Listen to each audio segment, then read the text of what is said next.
We are looking at how to pronounce this name. We'll be looking at how to say more confusing names, including of Welsh origin. This is indeed a Welsh name.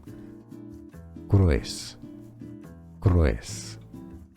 It's how it's said in Welsh, so in English it's often pronounced as cress.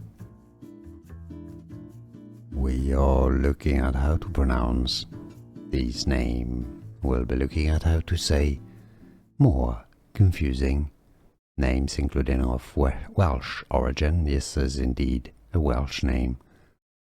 Crwys. Crwys.